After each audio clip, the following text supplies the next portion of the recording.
You have this negative thought. Your body goes, all right, there's danger, there's a threat, something bad's going to happen. Let's produce some adrenaline and cortisol. Okay, so you've got some glucose ready. So if there is danger, we can run.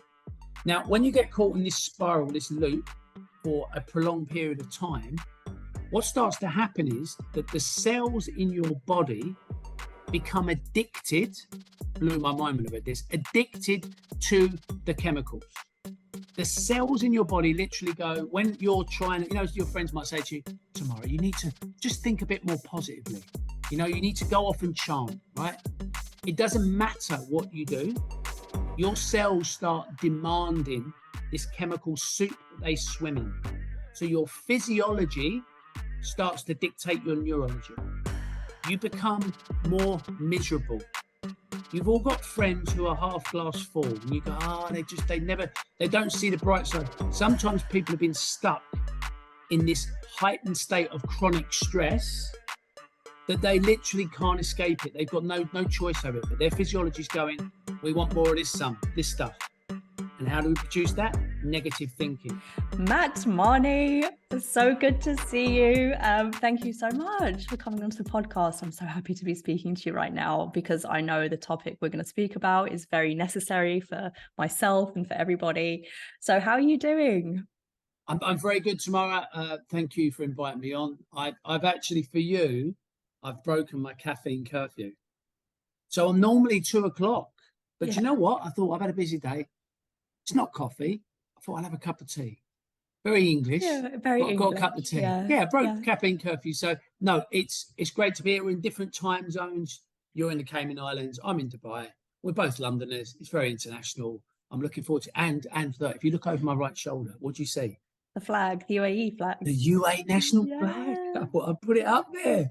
There you go. But no, I'm pleased to be here tomorrow. I'm pleased to be here. And it's so good to chat to you because yes, we have a lot in common. We've just been talking about how we both lived around the same part of London, North London, Muswell Hill, Crouch End, and then I lived in Dubai at one time, and now you're living in Dubai, and we just have a lot in common. But especially the topic that we're going to be talking about today, because we're going to be talking about meditation.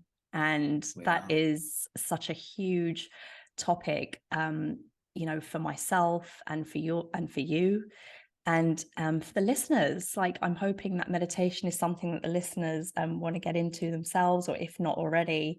So I am so looking forward to just diving into all things meditation with you, because I know that, like, looking through your journey, I know that you've had, a time in your life when you didn't meditate, and then now you do.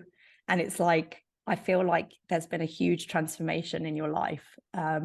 So I mean, before we kind of dive into your story, I just want to quickly get my piece out the way, just before we go into you, because when we go into you, we're not coming back. So I'm just going to go into myself first. So I've been sort of desperate to get into a meditation practice for years, because I know how important it is. And I always feel more connected to myself and to my goals. And I always feel much healthier, body, mind, soul, when I go into some sort of meditative state. But recently, in the last few months, I've actually established a meditation practice, which I'm sure you'd be proud of. Yeah. So I've established a practice, and I have to say it is absolutely life-changing. It is so transformative in the most, in big ways, but then also in little, really subtle ways as well. And I just feel like I have more patience, I have more empathy for other people, I'm more focused on what I want in my life, and I'm more sensitive to my environment, more able to recognize synchronicities. And it's just crazy how, like, literally at the moment I do 30 minutes a day. It's just amazing how just that has made such a big impact on my life. And that's why I wanted to kind of zigzag out of my usual topics, because usually I talk about like functional medicine, exercise. So this is my first mindfulness meditation podcast. And that's why I'm zigzagging, because I just think it's such an important topic. And I know that you're going to agree. So tell me, so that's my story. Tell me about meditation for you, how you came across it. What's your story? All right. I won't bore you with too many details, but like you, fitness industry, still in the fitness industry. I run a corporate wellbeing company, so I still do movement-based stuff. I still personal train a few people, working in the fitness industry, challenges with my mental health. Long story short, people call it burnout, people call it anxiety, challenges, emotional breakdown. I mean, back in the day, I think I was talking to someone about this recently. In the 70s, they used to say that you had a nervous breakdown. I don't know if you remember Yeah. that term. It was Oh, yeah, totally. had a nervous breakdown. I still use that term sometimes. Yeah, it's kind of changed. It's all the same thing. So I face challenges with my mental health, insomnia, panic attacks, low mood, and that's how I was just fed up of feeling that way. And there'd been these patterns, these waves of challenges with my mental health, and I blame it on careers and relationships and all this kind of stuff. But these familiar feelings came up. So a good friend of mine who meditated said, look, I'd heard, like most people, and you mentioned it earlier, meditation is very popular. It's mainstream. I'm really pleased it is. I'm speaking at the UAE Fitness Summit in May. I'm standing on a stage in front of a load of personal trainers, and this is the third time I've done it, talking to them about this. So the game's changed, the holistic approach to well-being, the mind-body connection. It's not woo-woo anymore. There's science, and we'll delve into it. But anyway, I faced challenges with my mental health. I was fed up and feeling that way. So I just sat down and done as I was told. So I just sat down on my chair for 10 minutes every day, and I just focused on the breath, and I did what I was told by my friend who's a yoga teacher. And I felt better. Things improved. The anxiety subsided. Started rational thinking came back. I felt like my old self. So as you do, I stopped meditating. I'm all right now. Tomorrow, what's that all about? God, what a palaver. That was a bit of an incident. Went back to my normal routine. I was teaching Pilates and boxercise. I was managing a gym actually at the time, team of trainers. And anyway, same feelings returned. I went back to my meditation practice. I started getting the benefits again. I thought, okay, I'll carry on doing this. I'd formed a habit. And then as the years rolled by, the stuff that you touched on at the beginning of this podcast, so it might sound a bit out there to people, but empathy and memory and patience and tolerance. And sometimes it's difficult to describe the benefits of meditation. It's like anything. It's like, you almost need to experience it, give it time to show up in your life. But I continued meditating, and I noticed this stuff. So I noticed these other things that were happening in my life. And I knew it was a direct result of meditation. So I'd start telling my clients about it. So my PT clients, I wasn't teaching meditation, I was just meditating. I'd go on retreats, and you'd be one of my clients tomorrow. I'd be like, tell you what, tomorrow, you're busy, you're stressed out, you need to meditate. And they go, oh, okay, mate, you talk about this a lot. I haven't got time. And you should do it. Your memory will improve. You'll have more patience with your kids. And a lot of clients, and some clients do, say, well, how does that work, Matt? Why? Tell me. Some people want to know the why, and I think the why is important, whether it be movement-based. Some people don't care. They just do as they're told, but some people need to know why. And I thought to myself, I don't actually know. So that's where my journey, that I started to delve in more about the science. I qualified as a teacher.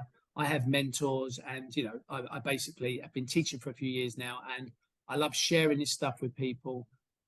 So that was my journey into meditation. My journey into meditation was like most people.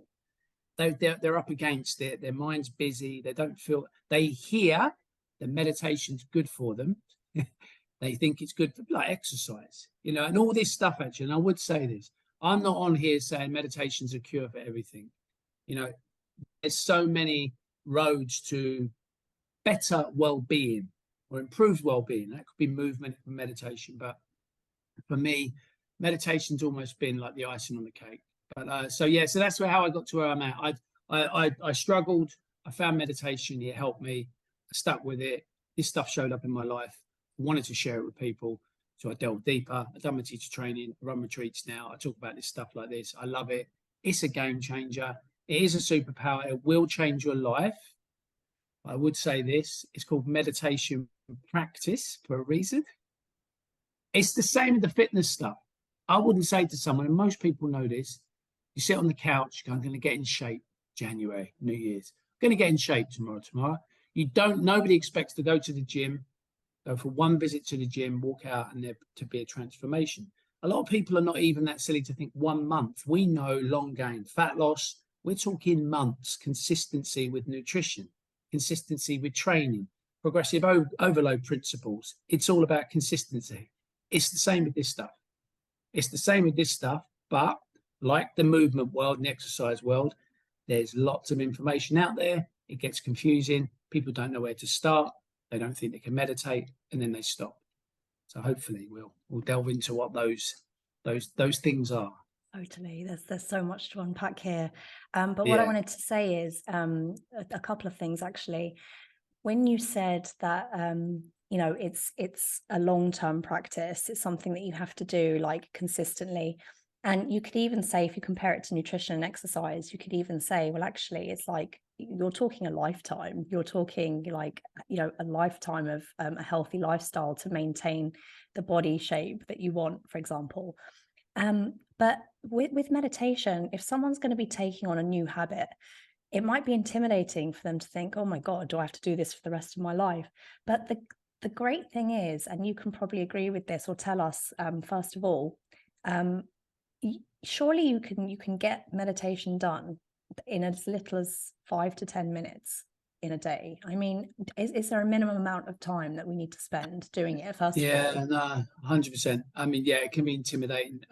People start with my students, when people come on courses and they do introduction courses or they do a class, you start with 1 minute, you start with 2 minutes. Look, you can get benefits 5 minutes a day, and get benefits 10 minutes a day. A lot of people that I work with, one of the barriers to adding something else to their life is time. The great thing about meditation is meditation creates space, so it improves your focus and attention. You get more done. We'll maybe delve into how that helps, but you can bring mindfulness into your everyday life. So when people struggle with the time and it's a barrier, in the shower is an opportunity to experience the benefits of mindfulness. Brushing your teeth is an opportunity. The commute to work is an opportunity. So what I always share with people is, don't panic and don't worry that you've got to fit another thing into your life. Yes, it takes committed action like anything. And also, does it have to be a lifelong practice? It's like anything, right? Like brushing your teeth. You do it for a few years and you go, actually, it's probably best to do this. If I don't do it, my breath's going to stink and, I'll have cavities. It's just simple stuff. Meditation is something, I say to people, give this stuff 3 months to show up in your life. Just commit to it for 3 months. Sit down on your cushion, do your practice, increase the duration, do whatever you do. Just turn up for 3 months, see how you feel. And if you think, gee, I'm too busy, it's not really, it's fine. Just go back to everyday life. And there are other ways to manage stress. But my experience is, if someone commits to this stuff, once it shows up in your life, it's like that whole thing, isn't it? Once you've seen something, you can't unsee it. Once you experience this stuff genuinely in your life, you can't unsee it. But what I will say is, like any new habit, is you start. Like your situation, right? You said to me, I've been meditating for a few months. You're like, yes, and it's great. Chances are life will get busy, and that regular practice that you had won't be so regular for whatever reason. Life circumstances, an injury, illness, family, whatever. And you veer off the path. That's what it's like. When you want to solidify a habit, it's almost like smoking cessation. When people that try to quit smoking, it's never like first attempt. It's always. So what happens with people is they start meditating, they experience stuff. They stop meditating, like I did. Those same feelings come back. And they go, oh, God, I felt much better when I meditated. Why don't you start meditating again? Oh, I'll do that. Meditate again. And then this is how all this stuff happens, doesn't it? It's trial and error. It's experiencing how it feels to have meditation, whatever meditation is, how it makes you feel, how it shows up in your life.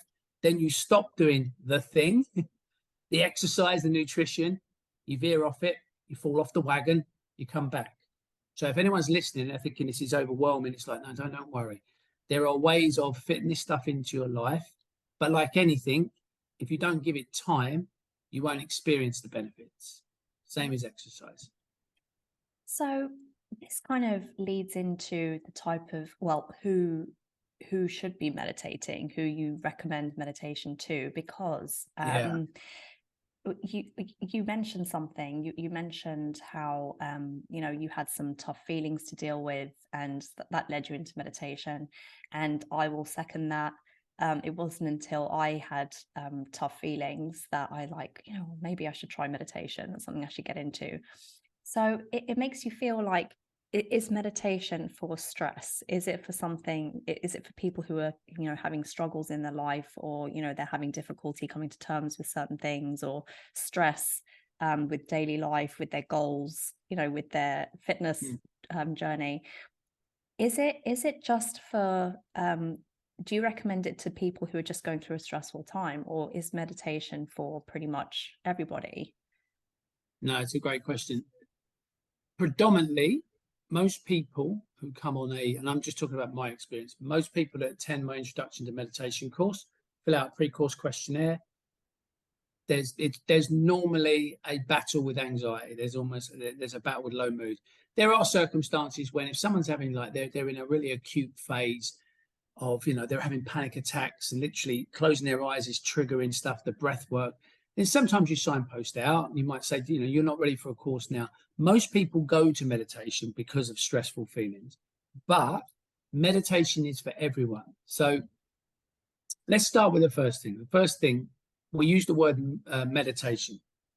Now, meditation is an umbrella term, is what people don't realize. So we use the word meditation. It's the same as using the word sport. Under the umbrella of sport is boxing and horse riding, right? Two completely different sports. The training is different. The physiological impact is different.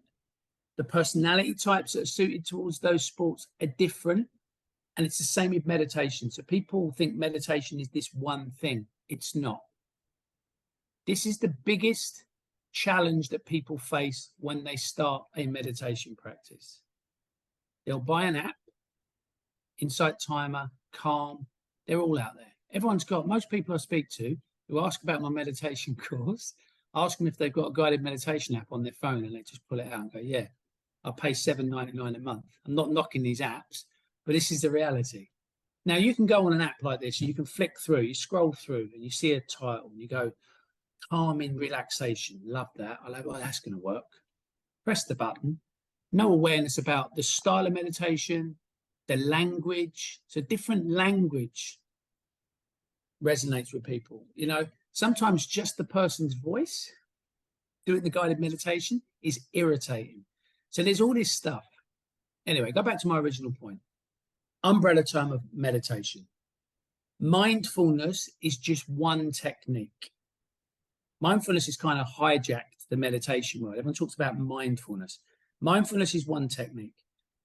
This is just me, my approach in teaching. I start people with concentration-based practice. That's where you start. Concentration-based practice, and your listeners, and you might be familiar with this, is one anchor. An anchor just means somewhere you take yourself when your mind wanders. And this is another misconception about meditation. The biggest misconception, I feel. I will say to someone, have you meditated before? And they'll say, do you know what, Matt? I tried it, mate. I tried it. I'm too busy. I couldn't clear my mind tomorrow. I don't know why I sound like a South Londoner. I am a South Londoner. I couldn't clear my mind tomorrow. I couldn't clear my mind. And then my response is, guess what? You can't clear your mind. And people go, oh, well, I thought that's what meditation was about. So no, the mind is not designed to be clear. Your mind is actually your friend. Your mind is a very, very powerful thing. We create stuff, we manifest. It's an amazing thing. So it can't be clear. Its job is to be busy, thinking mainly about our survival. That's what its role was, and how to find food and be creative. We've got this prefrontal cortex now. So that's the first thing people need to know, because people will sit down and meditate, and guess what? As soon as you close your eyes, you're off. I sit down and meditate, my mind is busy. So you'll sit down, you'll close your eyes, single anchor.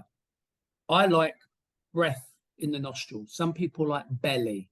It doesn't matter. The mind wanders, you catch it, and you go, oh, there it goes. Come back. That is it. That is all people need to worry about. When they start meditating, that's the name of the game. Everyone's mind wanders. Everyone brings it back. Yes. Sorry, can I just cut in just quickly, because I just had a thought there. I heard this from someone else, actually. I can't remember who it was, but a really good analogy. They said that they were actually discussing how exactly what you just said, that the act of bringing your mind back into focus is, like you said, the name of the game. Like, that's what meditation is. This part of meditation is about. It's about learning to control your mind, and it gets easier. And, you know, for us in our industry, they said it's like a bicep curl. It's like that's the workout. It's like you're doing a bicep 100%. curl every time you bring yourself back. Yeah. It's a repetition. You catch the mind, you bring it back. You catch the mind, you bring it back. And does it get easier over time for you, do you think? It does, but I think the key when you meditate as well, I won't go into too much detail, is about being non-judgmental. So what happens is most people, and I'm guilty of this myself, is when I start to, my mind is particularly busy, I've got a lot on. I've just looked at an email, or whatever, before I shouldn't have picked my phone up. I picked it up and I'm off. Then I start to judge myself. I'm no good at meditation. This is what happens. People get stressed, and it goes against what we're supposed to achieve. But no, yeah, it will. You'll be able to, hopefully, you'll be able to rest your focus for longer periods. But this is the key, catch it quicker. Okay. Now, when you catch it quicker, what you're doing is the technical term is meta awareness. So if you go and read a book about meditation, meta awareness, recognizing thoughts as thoughts. Now you go to yourself, okay, Matt, that's fine. What's the value of that in my everyday life? Well, the first big bonus, and this is what you should think about when you start meditating, meditation isn't about relaxation. It isn't really. Relaxation can be a byproduct. Stress relief is a byproduct, but you're not meditating to reduce your stress. We were friends at lunch, and I'm running an online version for people in the UK. It's coming up in a few weeks. Someone signed up on it, and they were saying that they can't get into the zone. They can't get into a meditative state. So these preconceived ideas, and I don't think social media helps, and I don't think people that meditate long term. Like, I'm going on an 8-day silent retreat in the summer, so I'm going to sit, not talk, and I'm going to delve into some of this deepness. But I didn't go straight there. I started with this concentration. So let's go back to what I was saying. How is catching my mind and bringing it back valuable? You are improving your skill of focus and concentration. Right? That is what you're working on. If you speak to anyone, actually, if I asked you tomorrow, if I asked you a question, I said, look, if I could give you a pill and you took a pill and tomorrow you had 50% improvement in your ability to focus and concentrate, would that be beneficial? Yeah. How would that? I'd like to think it would be, but yeah. How would that show up in your life? If I was more focused and concentrate. Oh gosh. I could just get things done, get more stuff done, and God, be so productive and focused on my goals. And Exactly. So when I teach groups this, I say, the biggest stressor in our life, and this is the difference. We won't dive into what stress is, but you've got the stress response and you've got stressors, and work is obviously a stressor, a major stressor in people's lives. We have a focus and attention crisis. If you want to read a book about it, Johann Hari's Stolen Focus. Great book. Amazing book, right? Is it the smartphones? Is it the 24-hour news cycles? Probably. But we are more and more distracted. We've got these videos, video content's getting shorter, our attention span. We can't concentrate on stuff. I speak to HR directors here in Dubai. I go in and work with organizations, and we look at all this stuff. And we don't call some firms, I don't call it meditation, I call it brain training, because that's what it is. These HR directors that have been in the gig 20 odd years tell me time and time again, people are making more mistakes at work, productivity's gone down. So what happens for people is, because they've got multiple tabs open, their phone's on their table, they cannot stay focused. It's called switch cost. I won't bore you with it, but when you change task, it takes you X amount of time to come back. What's happening is people are not getting stuff done. Therefore, they're taking work home with them. Maybe not physically, mentally. So they walk through the door, they're not switching off. They get home, they're not present for their friends and family. The biggest gift you can give to family, and if you're a listener and you've got kids, wife, husband, partner, whatever, the biggest gift is your attention. If you walk through the door and you haven't done the work at home and you can't stay focused and you're staring at your phone, guess what? Stressor at home. A lot of firms I work with here, law firms are a classic example. They love the job. They love the stress, the lawyers I work with. Biggest stress comes from home because they're not present with their family. So what happens is the person goes to bed that night, full of adrenaline and cortisol. They don't sleep. They're on that caffeine cycle. So that's the stress thing. All right. Now, so focus and attention, improving your focus and attention is, yeah, it's great. And that's what I say. 4-week courses, face-to-face here. Tell the students, if you're going to get one thing from doing this thing, and it's going to improve your focus and attention, that's going to just pay dividends in the rest of your life. It ripples out into all of your life. Now, another value of just catching quicker and bringing it back is a term called, it's a technical term called chronesthesia, mental time travel. Sitting there projecting about the future, ruminating on the past. We're brilliant at that. As a species, it's the reason we've kind of, we are apex predator and we're destroying the planet, but that's another topic. But it's the reason is we've got this ability to plan forward ahead for the future, ruminate on the past. So people ask me, Matt, how is catching my wandering mind going to help me? It's going to help you in this situation. You get home from work, you sit down, you've had a busy day, but you've made a conscious effort. You say, I'm going to put my phone in the basket. There's my basket up there tomorrow. I chuck my phone in there and I'm going to sit down with the family and I'm going to be present for this Netflix series. So you sit down and you're trying to be present tomorrow, but guess what? That email the boss sent at 5:30 is playing on your mind a little bit and you're off. You're off at the races. You're gone. You're not even aware of it. Most people have no relationship with their mind. So they're off at the races for the whole evening. They're not present, but guess what? Those thoughts are creating the same physiological response as an actual threat. So your brain doesn't know the difference between perceived and actual threat. So you have negative thoughts, adrenal glands still produce cortisol and adrenaline. You're still in that fight or flight response. So you've got that situation. So you're watching Netflix. So if you are daily getting up and all you're doing is sitting there and you just keep catching your mind, you're developing a skill. And it's that skill of actually catching it and having some awareness around that negative spiral of thinking. And trust me, this filters into everyday life. So you've got concentration based, which does that. Mindfulness is the present moment. So mindfulness is multiple anchors. So if anyone's done mindfulness before, this is just my take on stuff. Other teachers have different takes on it. This is how I explain it. So you're working, so coming back to the umbrella. So you've covered the focus part. Concentration based.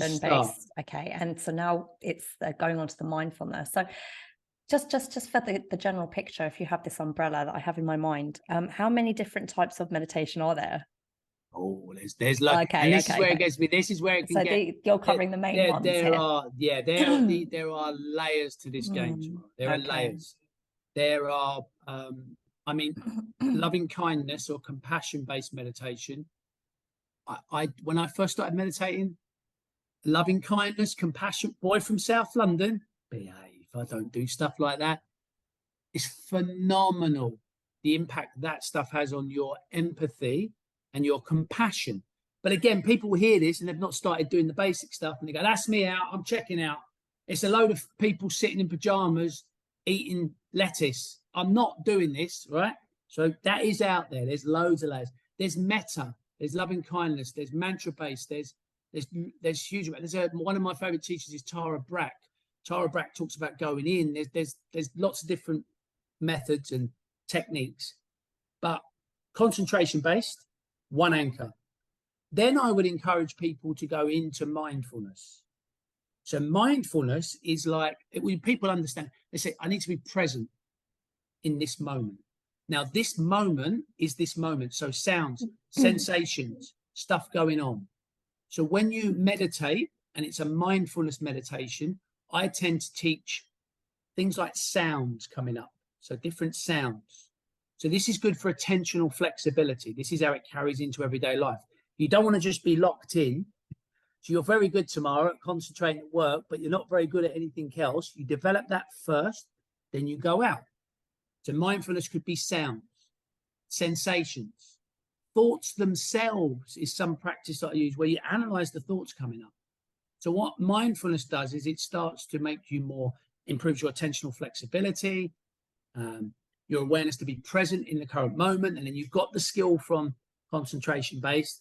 You're at a party, there's kids running around, there's family, mind wanders, you worry about work, you've got a skill, you catch it, you can behave, come back here, be present here. All right. So that's kind of a general way of describing it. And then you've got all the other stuff like blood pressure, heart rate variability, structural changes in your brain. I'm not going to bore your listeners with the science, but you do this simple stuff. Like you just sit down and focus on your breath and you just turn up every day. And it is phenomenal what actually happens, how stuff turns up. So just picking up on what you were speaking about with mindfulness and the present moment, and that is such a it's very popular these days, isn't it, for people to be aware of this present moment. I think it's hard to have not heard about it. So what are your thoughts on, let's say, Eckhart Tolle? So The Power of Now, like that's his most popular book, and plus many others that he's done. But what are your thoughts on, because he's all about, sorry. That's all right. I've had like a cough and a funny throat for months, and it's something I need to work on. I don't know what's going on there. No, honestly, with friends today, it's this strange thing. And when you've got that tickle and that thing in your throat, you carry on clearing tomorrow. Don't you worry about it. I'm going to do that. Thanks.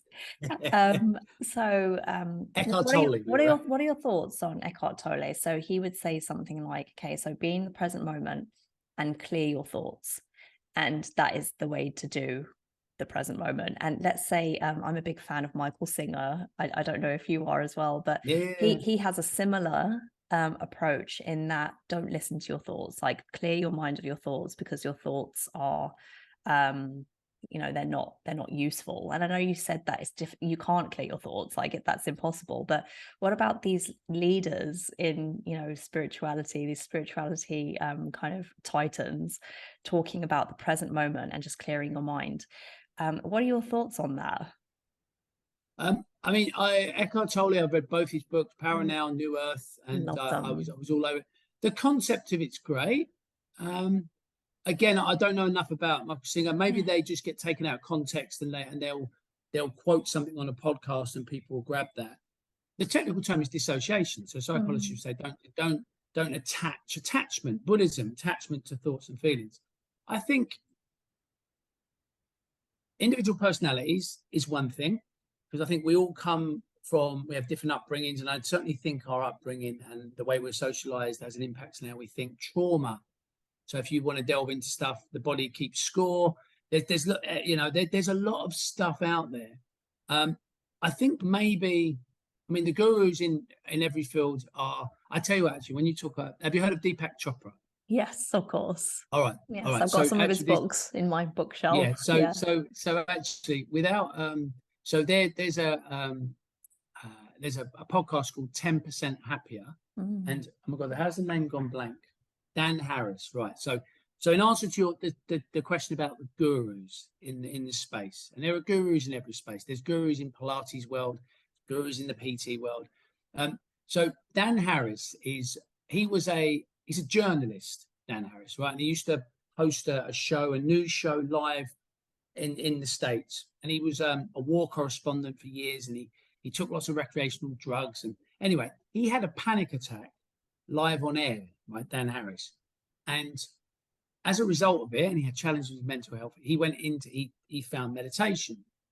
Now, what I love about Dan Harris is he's a bright individual, but because of his profile in media, his book, 10% Happier, and he's hilarious, by the way, Dan Harris. And I would encourage anyone who's not, is thinking about meditating, read his book or listen to it on Audible, 10% Happier.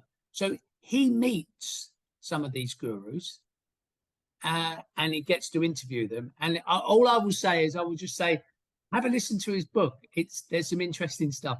But going back to what you're saying, I don't know if I certainly don't feel we can detach from our thinking at all.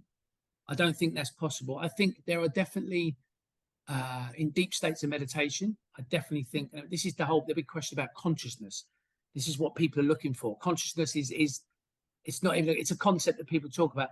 So I don't think we can detach from our thinking, but I think we can certainly develop a better relationship, which is what meta awareness is. We can develop a better relationship around our thinking.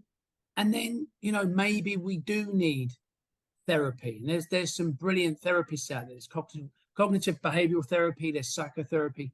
So there's lots of different, and this is what I mean about meditation and wellness. There's lots of different ways to improve your relationship, your thinking and your feelings. So yeah, I think they're all good, but like any guru in an area, I'm sure if someone called me a guru, my ego would rear up and I'd start thinking of the answer. I don't know if I answered it, but for your listeners, if they want to check out a book that will make them laugh and get them thinking about meditation from a purely a curious beginner standpoint, 10% Happier, Dan Harris. His podcast is great as well. He has some really good thinkers in this area, and his book's hilarious. So brilliant. I don't know if they did answer your question. No, that's brilliant. So you've covered the various different types of meditation, and what you've basically said is, look, there are so many different ways to do this, but here are some good ways to start. And you said, look, I'm not going to bore the listeners with all of the sciencey stuff, and by all means, I see what you mean, but I'm a huge fan of just knowing what is going on when we're meditating, like what is physically happening. In I don't know whether you want to cover the body, the brain, like whatever you're happy to talk about, but why? So when we're in a meditative state, we know how we feel in ourselves, but what is actually happening in our body to make us feel that way? The first thing I would say is I would pick up on the word meditative state. So I think that term itself is very it's very subjective. It doesn't really mean anything. And this is where I think, like my friend earlier that I was talking to over lunch, she said she can't get into a meditative state. So this is where I think issues around meditation come. People have preconceived ideas about what meditation is and how you should feel when you meditate. So the beautiful thing about Tara Brach is a psychologist, but also a mindfulness teacher. What she talks about is you just honor what is present, whatever comes up. So sometimes when you meditate, you are just full of anxiety. There's stuff going on in life. You're grieving, you've lost someone. Life is just busy. You are in a sympathetic state. You feel charged up. Tara Brach's work is about acknowledging it, and it's brilliant, and going in and actually sitting with the feelings. So I would say the term meditative state, people assume you're in a trance, you're in this, you're not. And it's very personal, it's very subjective. The biggest challenge I would say for people is because of this expectation, because they sit down and they assume this is one that it should look a certain way. It should be calm. There should be candles. I should be sitting on the floor in lotus position. That's one of the biggest misconceptions. I sit on a chair. Wearing a toga. Exactly. I sit on a chair. When I travel with my wife, if we're traveling around the UK and we're in hotels, I sit on a chair, the chair that's at the table in the hotel room, and I sit in the toilet with the door closed. That's not very glamorous, is it? I make sure I put the seat down, of course, on the toilet, turn the lights out, meditate. So people have a preconceived idea. Meditative state, I wouldn't use a term like that. What to expect, I wouldn't use a word like that. The one thing I would say is the biggest challenge people face is they sit down, they meditate, their mind wanders. It doesn't matter who you are, your mind will wander. because their mind wanders and they assume they should be in a particular state and they should feel a particular way because they're meditating, their mind then challenges, this is no good, this is rubbish, I can't meditate. Fight or flight response, stress, open their eyes, give up. So again, I don't know if I've answered that, but I would, and what goes on within the body, yes, you might see some parasympathetic tone, you might get a reduction in heart rate. Guess what? You might not. This stuff, I think, and the structural changes in the brain, guys in white coats in labs, but we definitely get, I tell you one thing I do know for sure is that we've got the amygdala and your hippocampus. So your amygdala is part of the limbic system, fight or flight. It's a reptilian part of the brain. It's our reactive center in the brain, protective. So that sits there. If you spend time in heightened stress, the amygdala becomes more active. Hippocampus, this is there's a neuroscientist listening and saying, what are you talking about, Matt? It's far more complicated than this, but this is how I describe it. Hippocampus is memory and cognition, right? I'm 47 years old and my memory is as good as it's ever been. All right, it might be a bit of placebo involved, belief systems, because I meditate every day. But still, memory improves. Exactly. It doesn't really matter. It doesn't matter. Yeah. No, it doesn't matter. You're right. So hippocampus is, so your memory and memory will improve. That's an issue for a lot of people. Memory improves. So if you meditate regularly, hippocampus, imagine the hippocampus is like, it's like a big brother. So he keeps an eye on the amygdala.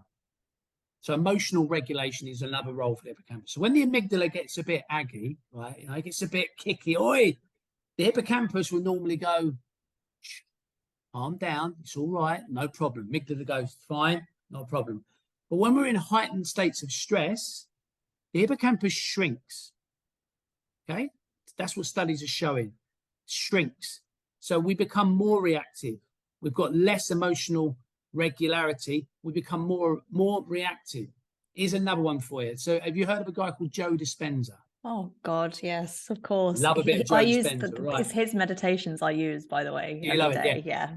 So all over Joe Dispenza. Yeah. I mean, I destroyed every audiobook Joe had ever written or recorded during lockdown. Yeah, I just smashed it. Yeah. So there was something that Joe Dispenza said, and then I checked it out, checked the biology and the physical side of it, and it's true. So I mentioned earlier in the podcast that thoughts create feelings. I might not have mentioned it, but when you have a thought, it can create a physiological response in your body. So Joe Dispenza said this, it blew my mind when I heard about this. Thoughts create feelings, feelings create thoughts. So what Joe Dispenza says is you have a thought, you're thinking negatively. We've got a negativity bias inbuilt as a species anyway. You have this negative thought. Your body goes, all right, there's danger, there's a threat, something bad's going to happen. Let's produce some adrenaline and cortisol. Okay, so you've got some glucose ready. So if there is danger, we can run. Now, when you get caught in this spiral, this loop for a prolonged period of time, what starts to happen is that the cells in your body become addicted, blew my mind when I read this, addicted to the chemicals. The cells in your body literally go, when you're trying, your friends might say to you, tomorrow, you need to just think a bit more positively. You need to go off and chant, right? It doesn't matter what you do. Your cells start demanding this chemical soup that they swim in. So your physiology starts to dictate your neurology. You become more miserable. You've all got friends who are half glass full, and you go, they don't see the bright side. Sometimes people have been stuck in this heightened state of chronic stress that they literally can't escape it. They've got no choice over it. Their physiology is going, we want more of this stuff. And how do we produce that? Negative thinking. So it kind of all ties up nicely in a loop. You have to start recognizing first that, your thoughts are running away, bring them back. Meditation, gratitude practices. I don't know if it's something that you're familiar with. I try and squeeze that in on meditation courses. That works on the reticular activating system, and then obviously movement, bottom up approach to stress. When you move, you metabolize cortisol and adrenaline. What else is there with stress? Okay, if you're not managing chronic stress, stress-induced diabetes is a thing. People are, my diet's all right. How can I possibly have, insulin resistance? It's like, well, you swim in cortisol and adrenaline, your body's constantly pumping glucose in the system, which has to be shuttled away. You're hyperinsulinic, and anyway, that's it. Yes, I don't know. That's that cup of tea. Yeah, But it's lovely. good for you tomorrow. It's good for you. Loads of things here. Let's dive into the practicalities then of meditation, because so we know that there are loads of different types out there, and there are some basic ways that you can get started if you haven't started already. You've given an amount of time that you can do it for. So let's dive into some more of the practicalities, so that anyone listening can start to think, okay, this is where I can fit it into my life. Yeah. Is there a best time to meditate? No. For me, morning. I would say if you can meditate first thing in the morning, do it first thing in the morning, only because we're trying to create a new habit, and we have a finite amount of willpower. I mean, that's documented. We've got a finite amount of willpower. That's why Steve Jobs and people like Elon Musk wear the same. Their stories about wearing the same suit. They're trying to minimize the amount of decision making they have to make outside of it. So if you can meditate in the morning, you get up, you've got plenty of willpower available, solidify a new habit. But honestly, you fit it in where you can. You fit it in where you can in life. You want to find somewhere regular. Yeah. I say to people, so the first thing I do is ask people to find their seat. When I set up WhatsApp groups with students, it's like, have you hit your seat? Where are you going to meditate? Because it's like saying, I'm going to join the gym tomorrow, Tom. I'm going to get fit. I'm joining the gym. Oh, okay, cool. Which gym you going? Oh, I don't know yet. When you going? Tomorrow morning. We're just going to walk out the door and I'll go and find a gym and sign up. So you've got to decide on, where am I going to be? If you've got a busy household, minimize distractions if you can. You have not got to sit on the floor. So find your seat. Where am I going to meditate? What time? Morning, ideally, but look, it doesn't really matter. You fit it in where you can.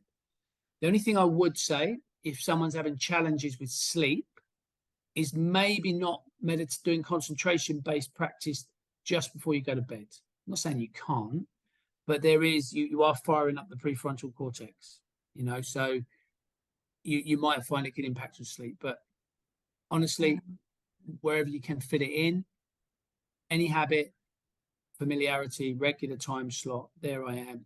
And guess what? Just sit down on the seat. You sit down, close your eyes for 1 minute, and you go, oh God, this is horrible. You get up, it's fine. It doesn't matter. Does not matter. It's the habit of hitting the seat. Sometimes people struggle. They think it's their mind. They think they're busy and they can't concentrate. Actually, it's their body. So do you know yourself, if you're full of adrenaline and cortisol, the body wants you to move. So sometimes people like some form of movement practice before. Might be some yoga, might be some Pilates, they just might want to train and then meditate afterwards. That can be useful. Right. But best time, ideally in the morning if you can, but you know what? Whenever you can fit it in. Whenever you can. And I would say morning is great, because once you do your meditation, you feel more positive. You feel like you can, it kind of sets your intention for the day.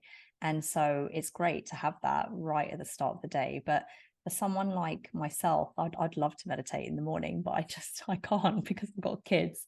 So they're up before me usually, and they are running around, demanding breakfast and all of this. So meditation in the morning is an absolute no-no for me. So I can agree with you that at any time, because I do mine sometimes in the afternoon or sometimes in the late morning, and they're just as effective as each other. But what I would say is, I don't know if you'd agree with this, but once I did one of my meditations, and then shortly afterwards I did a workout session, and the workout was not good. So I don't know if that's just me, or whether lots of people find this, but I found getting super relaxed and then going into training was a big no-no for me. So I don't know Yeah, if no, you found that yeah. with yourself or with any of your clients, No, like it's trial around and error. I mean, just exercise. How do you find yeah, around exercise? What do you think? yeah. I mean, if you've managed to get into a parasympathetic state, which That's it. could be a byproduct. Yeah, when we go into, I mean, I tend to bang a double espresso down my neck Exactly. before I go So to the gym, before the or gym, first we're thing in the usually morning, wanting I'll to be train like cortisol. sympathetic, right? Like get up Yeah, there and exactly, yeah, I exactly. don't know why I did But it. no, but it's interesting if it says, and I think this is the other thing, if people are training, the value of being mindful. So everyone knows about kinesthetic awareness. If you're looking for hypertrophy and you're looking to build muscle, it's not really about the intensity. It's not really about the load on the bar. It's about tension through a Focus. muscle, through a full range. Yes. So mindfulness, it does come into your everyday activity. Even stuff like breath work. So just using a longer exhalation. I get some of my clients to implement that intraset, or even, so if you're listening now and you do a hit session with your PT, or you put someone through it and you're a trainer, do yourself a favor. Get your client on the floor and do some recovery breathing, which is just in for 3, out for 5. It's not complicated. Again, there's people out there claiming that they've got all these breathwork techniques. It's just simple science. Get into a parasympathetic state before you leave. But going back to what you said about your busyness. Now, when you get up in the morning, I suspect you're on your own in the shower. There's not kids hanging off you. Right, Yeah, cool. yeah. And when you Sometimes, brush your but teeth, like sometimes the kids are there, but like normally, and banging on the window. yeah, But I'm just like, yeah, mostly. brushing your teeth, or have you got a child hanging around your waist when you're I brushing mean, your teeth? sometimes, but yeah, Okay, most of the time I'm by okay, myself. Yeah. yeah, cool. So this is just examples of busyness. So these are 2 opportunities to practice mindfulness. Right now, the benefits you get are exactly the same. It goes back to my point about expectations about what it should look like, You're absolutely what the right. environment should I've be. just So, demonstrated your point, haven't I? yeah, and no, but it's good. But it's good. So it gets people thinking that I haven't got time. So, example, brushing your teeth. So you go there, brush your teeth. I struggle. This is called informal practice. I really struggle with informal practice. Maybe it's because my formal practice is so dialed in and nailed, but I will struggle. But you're brushing your teeth. Now, that is a sensory overload. You've got this thing, you've got an electric toothbrush. No, just usual, Right. So regular. you're brushing. So you've got all this sensation in your gut. So what you do is you literally bring your awareness, because normally when we do stuff like that, what's happening? We're just off. We don't really even pay attention to what we're doing. We're thinking. So you're bringing your awareness to, how does this brush feel in my mouth? How does it feel? Every time your mind wanders, catch it, bring it back. It's exactly the same benefit of sitting there formally. When you're in the shower, think about that. That is a sensory overload. You have thousands of droplets of water hitting one of the biggest sensory organs in your body. There is information being sent to your brain if you choose to pay attention to it. So this is mindfulness, because as the shower hits you, there'll be different areas, warmth. So you're in the shower. I know for me, I'll get in the shower, you're washing your hair, and you're just thinking, you're just off at the races. So what I'm saying to you is it'd be good to explore with you, actually, and it'd be challenging, but you can fit it in. So now you could get double bubble tomorrow. You could get 2 meditations in. You could do your shower mindfulness one, and it would be a skill, and you develop it. So anyone listening who's thinking, I can't fit it in, I can't do that, try that. Try that. Brushing your teeth, showering, kids are not with you then. There's your meditation moment. And then still sit down and do your formal practice later. Lovely. Good tip. Good tip.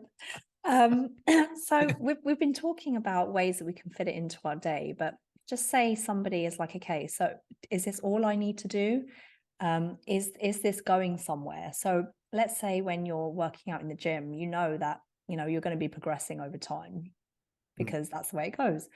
So with meditation, these are good ways to start. But are we working towards something? Is there something we need to be working towards? Like, where is it all going? I would first up, and I'd say with training, for most of our clients, when we train, we use progressive overload, right? We use the principles. Is it intensity? Is it volume? Is it rest periods? All these variables that we can manipulate to create adaptation, specific adaptation to impose demand. Said principle 101. Most of our clients, unless you're a power lifter or you're a bodybuilder, even bodybuilders, you have a limit. You don't progress anymore. So what do? The stimulus is different, novelty. So with our training, we don't go in a linear progression on intensity or volume. We taper off. We have tapering like phases. We mix up our training. We do more cardio. So with meditation, think of it like this. Think of it as I said before, there are layers to this game. And there are layers, and there is so much that's going to be that you can experience with meditation. Not every style is going to suit you. But what I would say is, rather than thinking of a goal somewhere where it's going to take you, most people who start training, they train regularly, they may go for PRs in certain lifts, or they may go for an event. But in general, those of us who have the habit of exercising, I'm 47, I don't train and put more weight on the bar. I just train because it benefits my life. It's just a part, psychologically, physically. Just thinking meditation practice is that. It's going to improve my ability to concentrate and focus. You mentioned it at the top. I'm going to be more empathetic. I'm going to be more compassionate. I'm more open-minded. It's going to help with my training because I concentrate more. I do more at work. My blood pressure readings, my structural changes in my brain. It's a bit like eating vegetables. He's like, where am I going with this? Do I want to eat 4 carrots? No, I'll just eat carrots. They're good for me. I get the habit regular. So that's what I would say about where to take it. Yeah. I see, yeah. Establish the habit.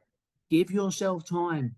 Let this stuff show up in your life. At least give it time. Give it 3 months, 4 months. And it doesn't matter if you miss it for a week, that you will fall off the horse. Get back on. Just do it. When your mind wanders, doesn't matter.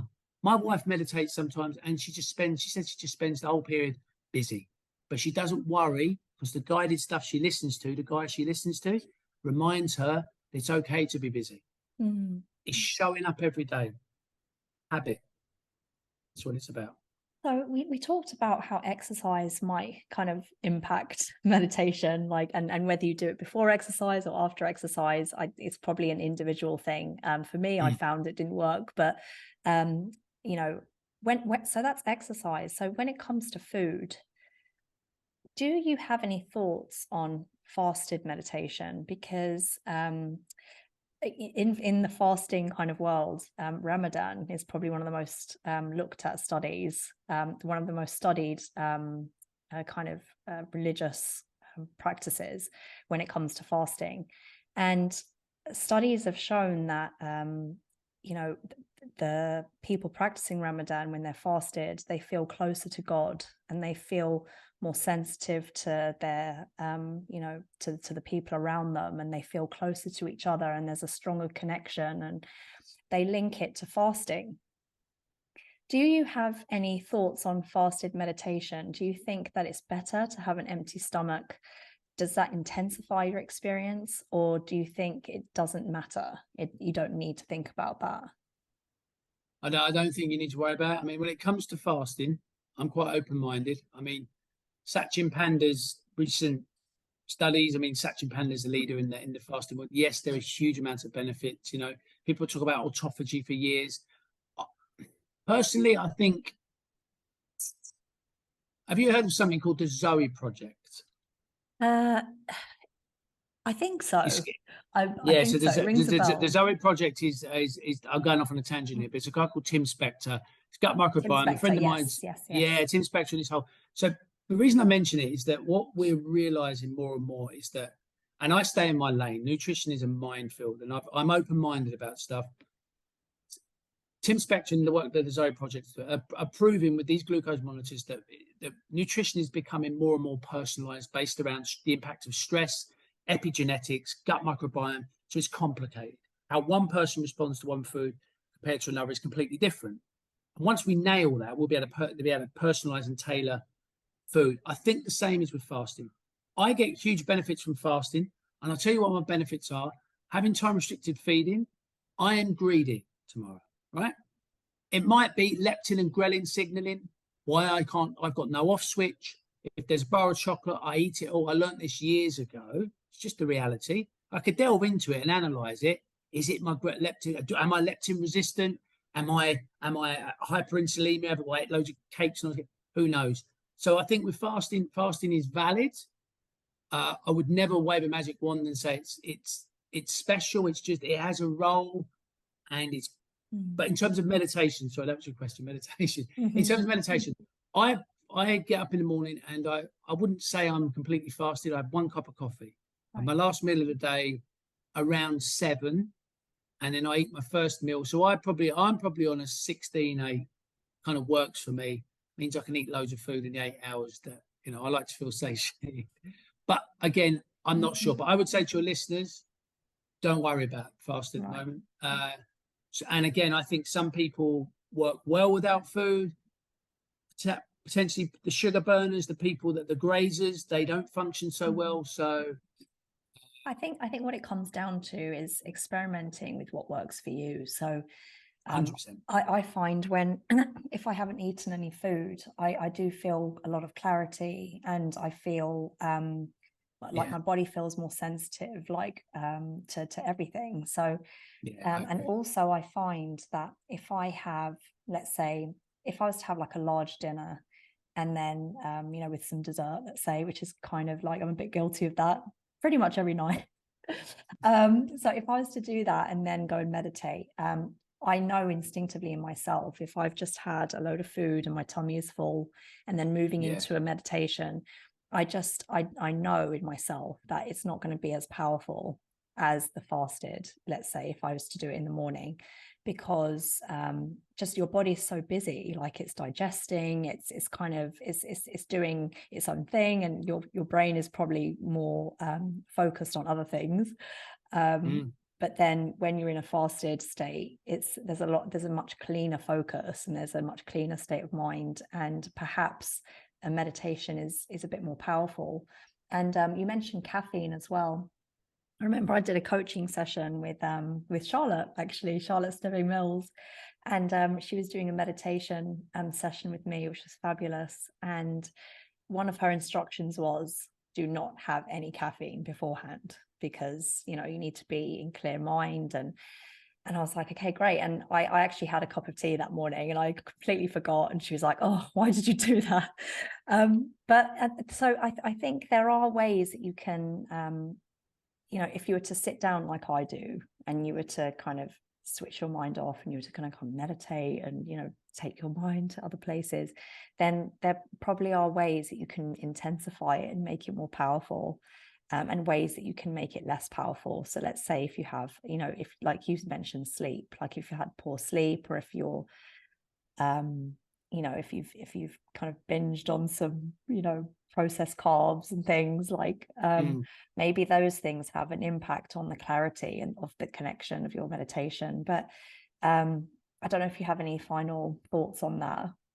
Yeah, I mean, I would. I mean, again, strictly, it's just my view. And in the meditation world, there's lots of different Different approaches. types, I, yeah. yeah, and I think when we use statements like less powerful, Mm. or we're getting back into meditative meditative state.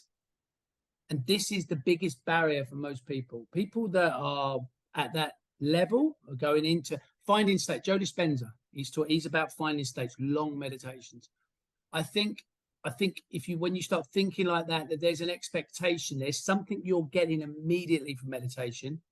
I don't fully agree with that. I think this stuff is cumulative and it shows up in your life. And I think that's the thing to think about is a lot of people will. I mean, I've been told by my teacher that I need to play around with when I meditate because I'm getting rigid in the morning and I'm not challenging myself in other periods of time. When we meditate, the idea is that it's not just isolated to the mat. So true meditation, you said yourself, compassion, empathy, the way you act in life. I think almost, you know, you want to take this stuff into your everyday life. I don't know if that makes any sense. I would not say you're wrong in saying what you're saying. I think it's personal.